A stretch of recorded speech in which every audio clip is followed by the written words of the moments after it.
His was one of the most brilliant minds of the past 5 millennia, and yet for centuries, his notebooks had remained locked away in private hands. It wasn't until an auction in 1936 that many of the notebooks, annotations, and papers of Sir Isaac Newton were finally made available to the world, helping us to better understand how the man worked and thought. But there was more. Among those papers auctioned off in 1936 were a collection of items pertaining to alchemy, that ancient predecessor to modern chemistry. Notes about his experiments to transform base elements into gold through arcane methods, a blending of science and magic that was the primary goal of so many medieval researchers. Now remember, Newton wasn't some random guy with a chemistry set. He was a professor of mathematics at Trinity College in Cambridge. He put to paper the laws of motion and gravity that became the core of pre-modern science all the way until Einstein's theory of relativity. He wasn't a slouch, or a hack, or a crackpot. Despite all of those credentials, Newton spent years dabbling with alchemy, attempting to transform one thing into another. He experimented with all sorts of metals, including mercury and lead, often running his equipment for days at a time with little food and no sleep. And when he did rest, it was in a bedroom set up in the adjoining room. And while he never managed to succeed, he did manage to change his own body. He had a full head of gray hair by the age of 32 and was riddled with health problems like insomnia and indigestion. He suffered from violent mood swings and an argumentative personality. Never enough to cost him his job overseeing the Royal Mint, but certainly noticeable by close friends. And scientists today are pretty sure why. At some point in the past, one of Newton's actual hairs was discovered between 2 pages in one of his notebooks. And back in 1979, a team of researchers were given permission to test it. What they found was shocking, and at the same time, it made perfect sense. While the typical person has a parts per million lead measurement of roughly 24, Newton's was 191. And although most people have a parts per million for mercury of 5, Newton's hair contained 197. That's nearly 40 times the normal levels. And of course, mercury and lead are both highly toxic.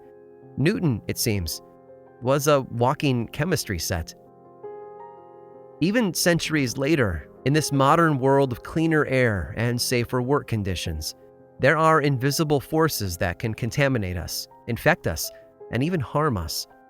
But what's even more frightening than that is the theme that pops up so often in horror films and suspenseful thrillers. The notion that someone, without our knowledge or permission, might actually use that process against us. While everyone is busy looking for death from the most obvious places, history is full of individuals who took the more invisible approach. Their ingenuity and creativity allowed them to slip under the radar and deliver pain and suffering in a way that few would have suspected. And it's left us with something utterly terrifying to worry about: death by poison. I'm Aaron Mankey, and this is Lore.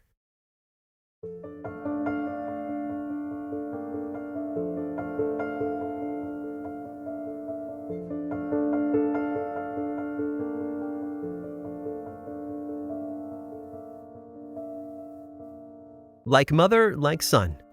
At least that's what they say. And in the case of Barbara and Herman, it was more than a little accurate. But we're probably getting ahead of ourselves, aren't we? Let's back up and start from the real beginning. Barbara hadn't always lived in Cleveland. She'd actually been born in the area of Europe that we call the Czech Republic today. I'll be honest and tell you that I don't know when she was born, but my best guess is around 1820. It was about 50 years later, though, that she packed up and moved across the Atlantic to the United States. She wasn't alone either. The 1870s was a decade of massive immigration from Central Europe. And thanks to the culture of that area, these immigrants were highly educated, religiously diverse, and skilled in a wide range of trades. But while many of Barbara's fellow travelers were trained in medicine or law, she had a unique set of skills, something that helped her stand out from all the rest. She was a charmer. The services she offered ranged the spectrum, from fortune-telling to predictions to charms and potions. It was a fringe occupation, to be sure, but it also fit neatly into the personality of her community. These were thinkers and planners, and they wanted all the help and guidance they could get. Barbara only offered them what they were already looking for. In the 1880s, her adult children finally left Europe to come join her in America. Daughter Elsa and son Herman were both unmarried, but for Herman, that was a new thing, having recently divorced his wife. He was looking for a fresh start, and the land of opportunity his mother had discovered seemed like the perfect place to find it. He also found true love again, and in 1890 he married his second wife, Mary. The trouble was, Mary's family didn't care for Herman. Maybe it was his family connections to the occult, or his previous marriage, or perhaps they thought he looked a bit too rough. He was a tall, heavy-set man with a big mustache and a bigger belly.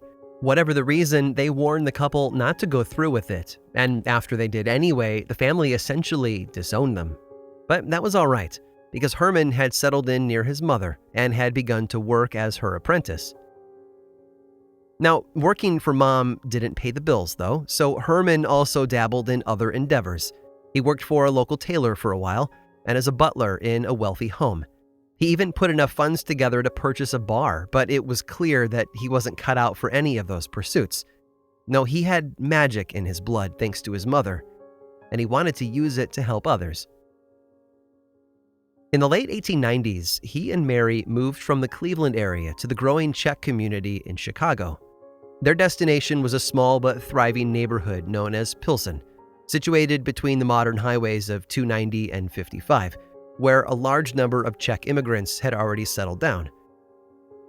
It was a tiny vision of the real America we often forget about, a collection of diverse languages, cultures, skills, and dreams, all working together to build better lives than the ones they left behind. And right there in the middle of it all was Herman, plying his services as a charmer and a fortune teller. When he opened his first storefront, he dropped his last name in favor of his mother's new married name, Billick. He felt it was easier to say out loud and to spell, making it a sort of branding decision that any modern marketing company might approve of. Folks in the area took to calling him Professor Billick and turned to him for all sorts of occult services. It was an odd occupation, to be honest. Herman was sort of a hybrid of an herbalist and a spiritualist. He used a magic box in many of his spells, placing the ingredients inside and mixing them with water. When they were ready, those ingredients might be ingested or sprinkled in special locations or carried on their person like a charm. It was the sort of stage dressing that believing clients found attractive, a mysterious black cube with powers to alter whatever Herman put into it. But it also served as his excuse when things didn't work out right. The box, he told them, just didn't want to help them. It was out of his hands. And with that, he fell into a sort of rhythm with his work. People came to him for love charms, medical cures, and questions about their future, and Herman provided solutions. For most of the year, he worked out of his shop in Pilsen within a rough neighborhood. But during the summer months, he would pack up the family and travel west toward the Des Plaines River, where they lived out in a tent and served the tourists that came each year. It wasn't glamorous, for sure, but it also wasn't permanent. Thanks to his special skills, life was about to change for Herman Billick. Whether or not that was a good thing, though, was yet to be seen.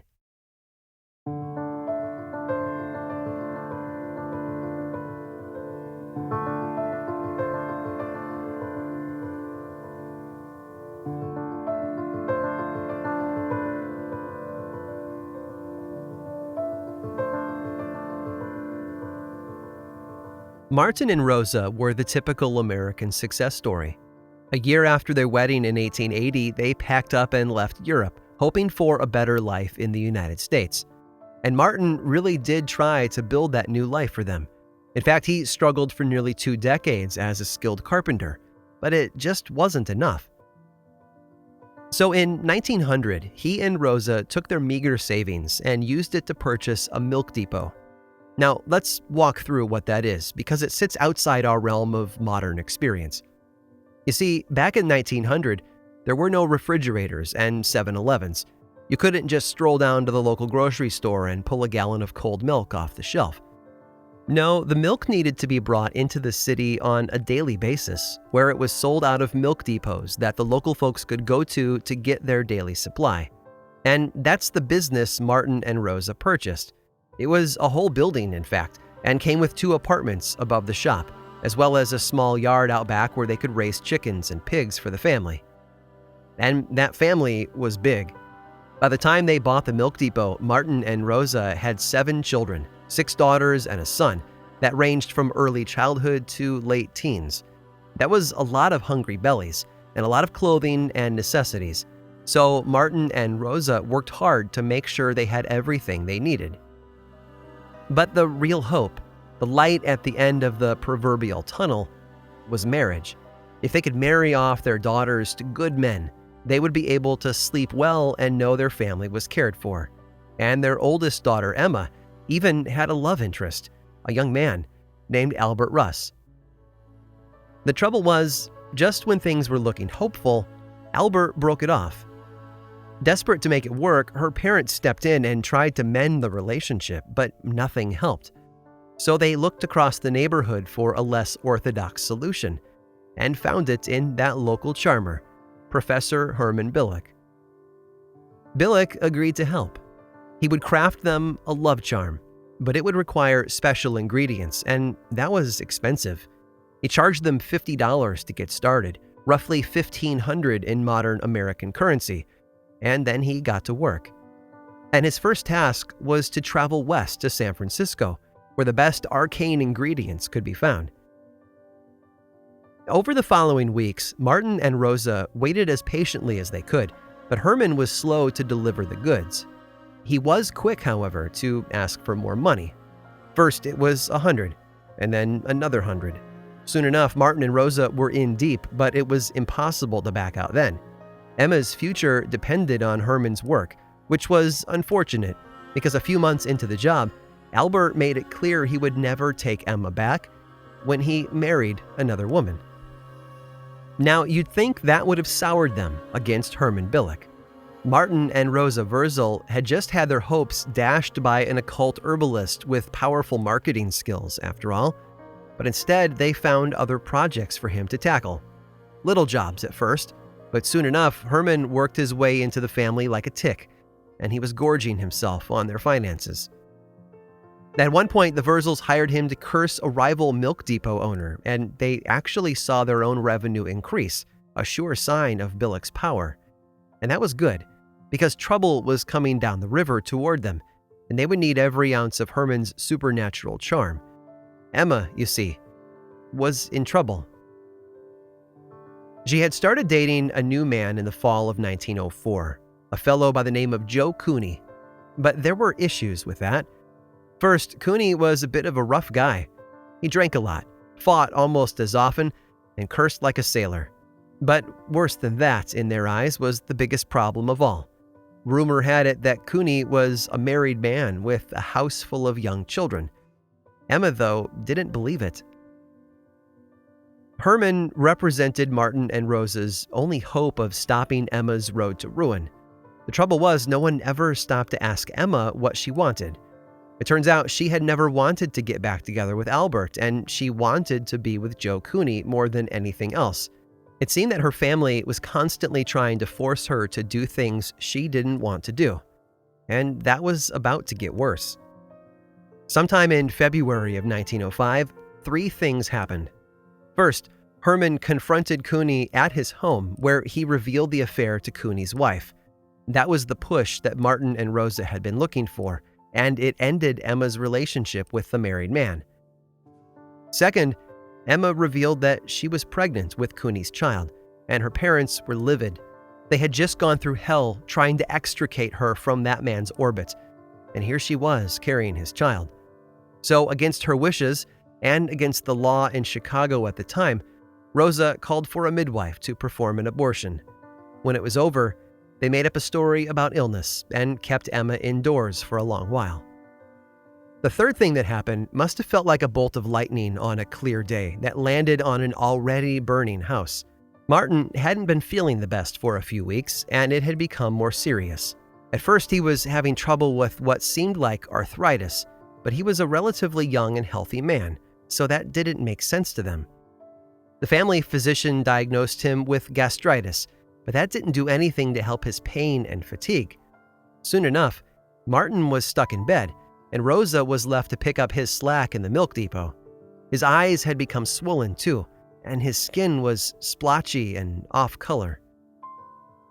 Then, just a few days after Herman Billick wrapped up his work separating Emma and Joe Cooney, he took one final payment from them and then boarded a train to Cleveland. He claimed he wanted to go visit his mother, who still lived there and ran her business as a charmer and enchantress. But the timing couldn't have been more suspicious. 4 days later, at the young age of just 47, Martin Wurzel passed away.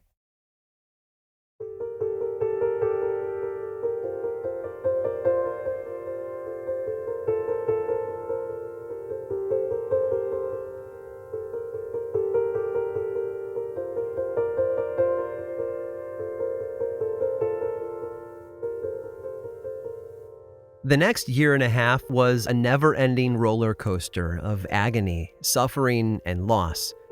And I want to walk you through it step by step. Not because I'm a glutton for pain, but because it is within this collection of events that the rest of the story finds its core. So pay attention. You never know what details you might need along the way. The death of Martin Wurzel was tragic, there's no doubt about that. Anytime a family loses one of their own, it's painful, and when that person also happens to be the sole breadwinner for a family as large as theirs, well, you can see how this would have been difficult to recover from. There was a cloud of depression over the Wurzel home for some weeks to come. As everyone else mourned, Emma slowly recovered from her forced abortion. But while her body might have been healing, her mind was dark, and she took that out on her siblings. The stories say that she verbally and physically abused many of her sisters. Then the next blow arrived. Emma's sister Mary became sick shortly after the funeral for her father. She struggled with pains in her stomach for weeks before being confined to bed due to a lack of strength. A few days later, she was dead. Naturally, the family was rocked to its core. They'd lost their father and now a sister. Helpful enchanter Herman Billick was there to assist whenever he could, but there was very little he could do to alleviate their grief. Instead, he helped Rosa put the pieces back together as best they could, and that meant saving the family milk business. Herman had an idea. You see, the Wurzels purchased their milk from a farm outside of Chicago that was owned by a German man named William Nyman. William was in his 30s and widowed with 2 small children. What if, Herman suggested, they tried to marry Emma off to Nyman? It would solidify their milk supply partnership, and it would give Emma a fresh start. To Herman and Rosa, it sounded like a good plan. Soon enough, Herman and Rosa took Emma out to meet William. Emma seemed invested in the idea, even arriving with a pouch of tobacco as a gift for him. It seemed to set the tone for a friendly, generous partnership, and Emma was immediately hired on as a housekeeper. After that, it was a simple matter of using a bit of magic. Herman visited the farm in the dead of night to sprinkle a mysterious white powder on the road outside the Nyman farm, and weeks later, Emma and William Nyman announced their engagement. This time, it seemed as if Emma was happy with the arrangement, even though it had been Herman's idea. It seemed like just the joy they needed, but in December of 1905, another tragedy visited the family. Emma's younger sister Tilly, who was 18 at the time, became sick with a mysterious illness. The family doctor suspected it was typhoid, but he wasn't certain, and he did his best to try and treat her condition. It didn't work, though. Tilly died in late December. and was buried on Christmas Day. Rosa began to take chloroform as a medication for her nerves and grief, and Herman was there for her and the rest of the family with less traditional powders and potions. In fact, Herman's big hulking shape was there a lot, and everyone noticed that.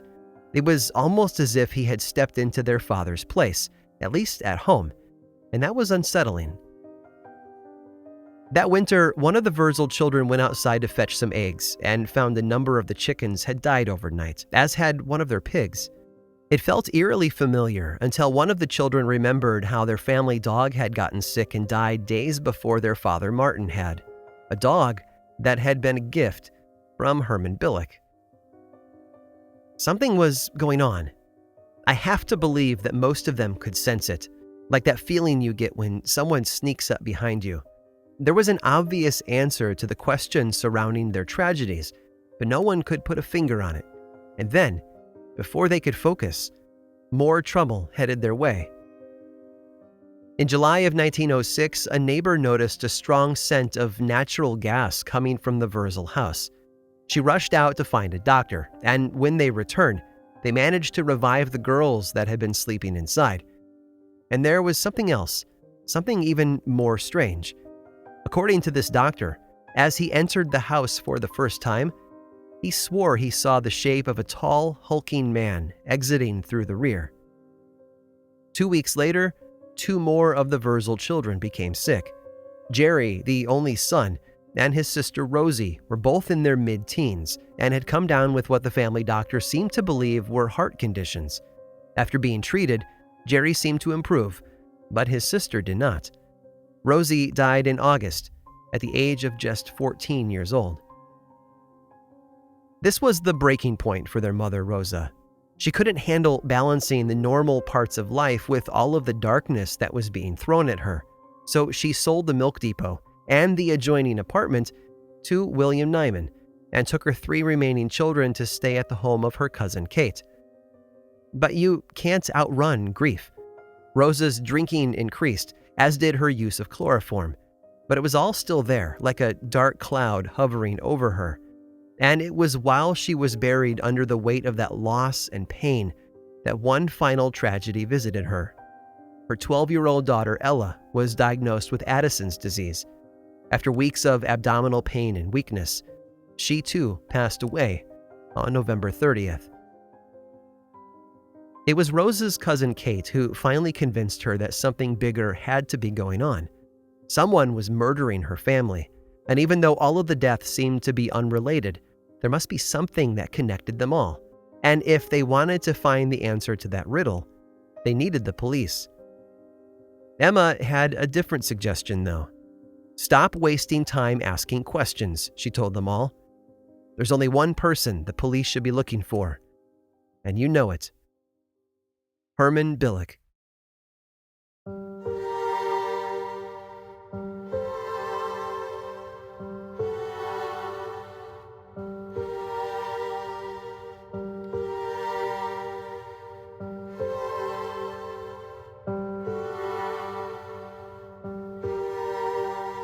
That search for the truth would have to carry on without Rosa, though. Just days after the death of Ella, she too took sick and became confined to her bed. On December 5th of 1906, she passed away, setting the police in motion to search for answers with more urgency, and it began with Herman Billick. It was actually Jerry Wurzel, the only son and one of the only 3 surviving siblings, who set those wheels in motion. He was the one to guide the police to Billick's nearby apartment, and once they tracked the man down, things moved quickly. He was brought into the police station and questioned, and in the process, he slipped enough incriminating information to warrant taking him into custody. Among the items he revealed, he claimed that he often medicated members of Rosa's family, including their father, Martin. But he told the police that he was a harmless fraud, often administering nothing more than a benign mixture of saltpeter and whiskey.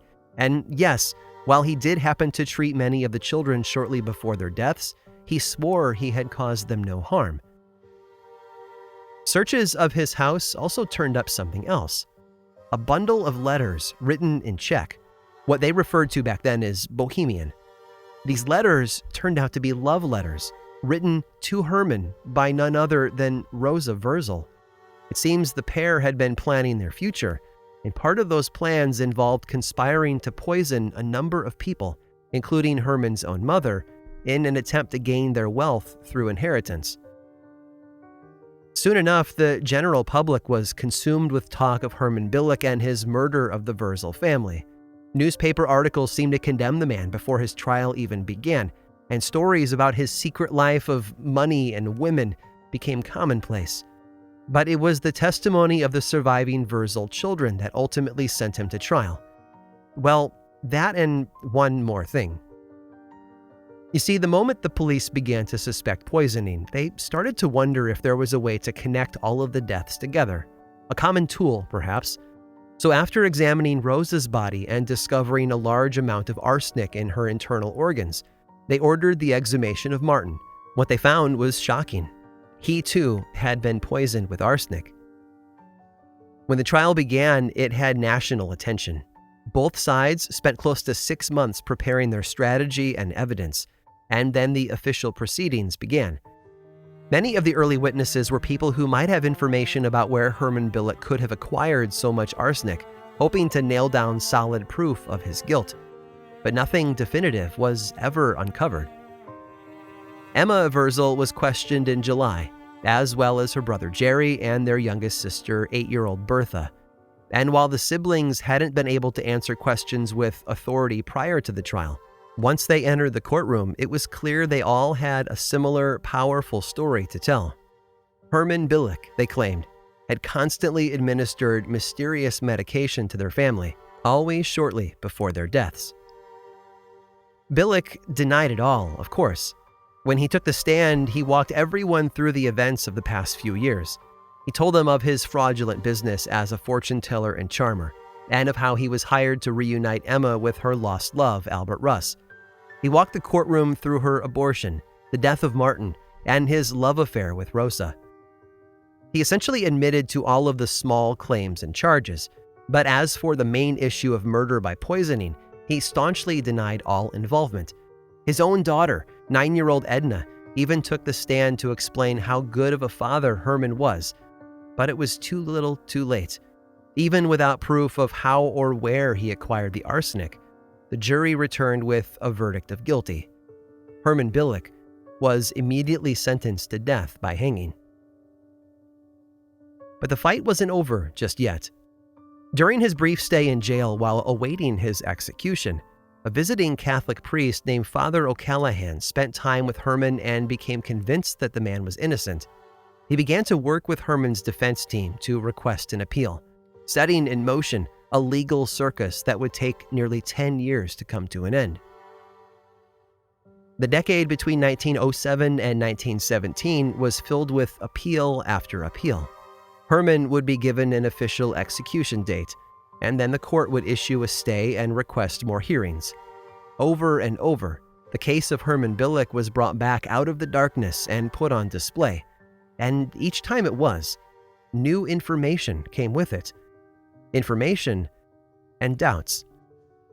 The biggest revelation, it turns out, was a letter that Father O'Callahan received from Jerry Wurzel.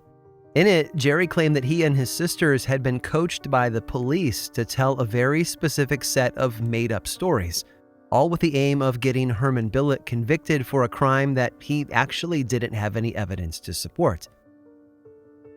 After that, Jerry switched sides and joined Billick's defense team, and it seemed to have worked.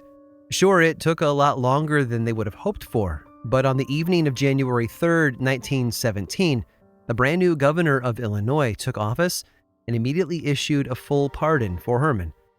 After a decade of fighting for his life, he had won. He was innocent, and he was free. It was a cause for celebration, for sure, but as he stepped out of the Joliet prison on January 4th and felt the sun shine on his face, a new, darker question seemed to settle on the shoulders of everyone else involved. If Herman Billick didn't kill the Wurzel family, someone else had. They'd slipped in unseen, quietly done their work, and then vanished without a clue. just like poison.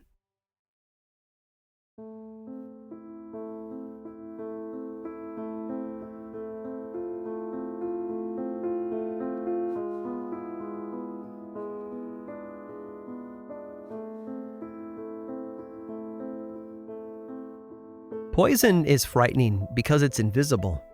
Whether it's added into our food or slipped into a drink, most of us would never know it's there. Arsenic in particular was a favorite for exactly those qualities, being odorless and tasteless. You or I would never have seen it coming. Rosa Verzel certainly didn't, and neither did the doctors she reached out to for help. Historian Steve Shukis has documented nearly 20 visits from the local family doctor and another 50 visits from a second. None of them seemed to suspect a thing, and as we've learned, that allowed the killer to just keep working. Silently. Deadly. Of course, the children were exhumed along with their father, Martin, and just as in his own body, large amounts of arsenic were found inside them. Not in their stomachs, though, but in other organs, hinting at a long history of slow, regular doses, something only a person close to the family might have been able to manage. But there are some who think they know who the real killer was, and the proof, they claim, can be found in the timeline and details of those horrible, tragic 18 months between the deaths of Martin Verzel in March of 1905 and his daughter Ella in November of 1906. Because all of them seemed to line up with family gatherings. Tilly became sick right after a birthday party for her sister Emma out at the Nyman farm, while Rosie died the day after Ella's birthday, and Ella would later become sick following Rosie's funeral, finally passing away the day after the family Thanksgiving gathering. And the one thing all of those events had in common was the food, all prepared by one specific person. Food, by the way, that would have left scraps, which were always fed as slop to the animals in the backyard. Animals that eventually died. Food that was cooked and provided by someone they never would have suspected. Emma. Emma was always feeding her family. If they weren't out at the Nyman farm, she was visiting them, arms full of items she had prepared and brought into the city as a gift. And that's interesting to note, because one of their neighbors actually stopped visiting the Nyman farm after noticing that he always felt sick the day after a meal there. While most didn't put the pieces together, and no more than a few had a hunch, there was one person who suspected Emma all along, her husband William. In fact, when they purchased the milk depot in Chicago from Emma's mother, he failed to include Emma's name on the new deed. He also canceled his life insurance policy, preventing her from profiting from his death, if it should ever happen. And in the autumn of 1907, it did. It happened suddenly, and for a man who was only 39 years old, it was quite unexpected as well. According to Emma, he had been complaining of chest pains and difficulty breathing for a while, but it had recently begun to take its toll on him as the weeks went by. Soon enough, he was having trouble doing the most simple things, which had to have been frustrating for a farmer in the prime of his life. Eventually, his own brother moved in to help carry the man from room to room and pick up the slack on the farm. And all the while, Emma was there to take care of him, even filling his pipe for the occasional smoke in his favorite rocking chair. In fact, on the day he passed away, he had just begun to smoke that pipe when he seized with a fit of coughing and gasping. The doctor examined William's body at Emma's request. I'm sure she pointed out the similarity to the many murders that had already taken place in her family, and maybe she even pretended to be worried that William had become yet one more victim of a mysterious killer. But the medical exam turned up no sign of arsenic in his stomach. Those tests, however, ignored one key area of William's body: his lungs. And had they looked there, one has to wonder if they might have found something more than illness or disease. Something that might have explained why a 39-year-old farmer would be so quick to decline after nothing more than the occasional pipe. A pipe filled with tobacco that he had never purchased for himself, but had received months earlier as a gift. A gift from his wife, Emma.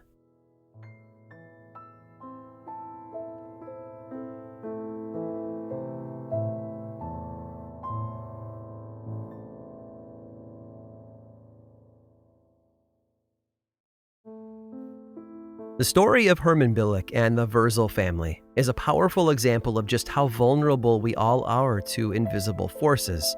And while their story might have played out over a century ago, there's one final detail that touches our very own lives today. Stick around after this short sponsor break to hear all about it.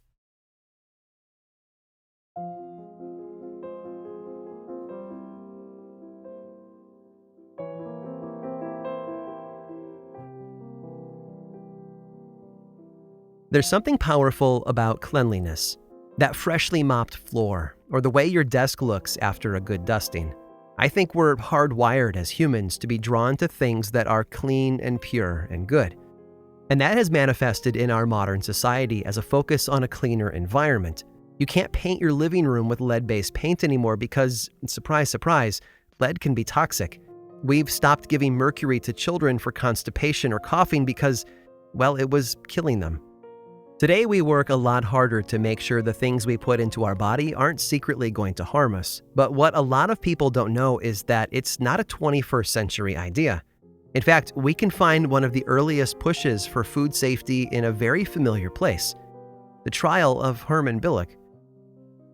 Shortly after Rosa Wurzel's death and the discovery of arsenic in her body, the Illinois state legislature banned the use of the chemical in embalming fluids.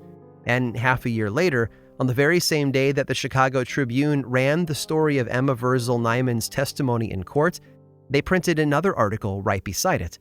The headline? Pure Food Rules Put Ban on Drugs. And do you know what one of the worst food industries was at the time? Dairy. Partly because of an honest desire to help preserve it, and partly out of criminal business tactics. A tall glass of milk had a lot more in it than just bovine dairy. In fact, most milk depots, like the one owned and run by the Wurzels, used a standard ratio of 1 pint of water in each quart of milk to thin it down and earn more money in the long run. But that made the milk thin and watery, so new things had to be added in to help it look more milk-like. Plaster of Paris was often used, or sometimes chalk. And to add back in that thick, frothy layer of cream, milk depots would add a very unusual thickening agent: pureed cow brains. At this point, I'm pretty sure none of us would ever drink a glass of milk if we were to slip through a wormhole and land in 1906 Chicago, but sadly, it gets worse. To fight the natural spoiling process, milk facilities also added in chemicals. Formaldehyde was one of their favorites because, hey, if it's good enough for keeping corpses fresh, surely it could help their milk supply. Right? Of course, they didn't call it formaldehyde. No, it was given a fancy new name, preservaline, and it was used throughout the food industry to keep perishable items fresh longer. And when they weren't using that, they were using other additives that did just as much harm. Salicylic acid, often used as a fungicide, would sometimes be added, as would the cleaning agent borax. I can't help but think of Sir Isaac Newton again, toiling away in his lab for days on end, and exposing himself to all manner of toxic chemicals in the process. Yes, he lived a relatively long life, passing away in 1727 at the age of 84. But if all the historical records are true, it was a life that was deeply affected by his exposure to toxins. In the end, I suppose, it's all just one more version of an ancient tradition. How can we transform one thing into another, and at the end, walk away richer than we started? Whether it's the stereotypical mission to transmute lead into gold, or the more modern attempts to use chemistry to squeeze a bit more profit out of a commodity, it's really all the same. And it also reveals the true toxic element that seems to poison everything it touches: us.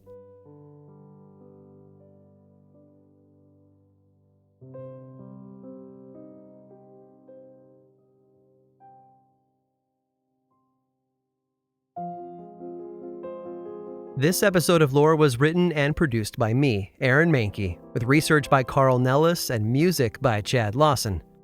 Today's episode drew from a lot of different sources, but the most helpful and well-written was the book Poisoned by Steve Shukis.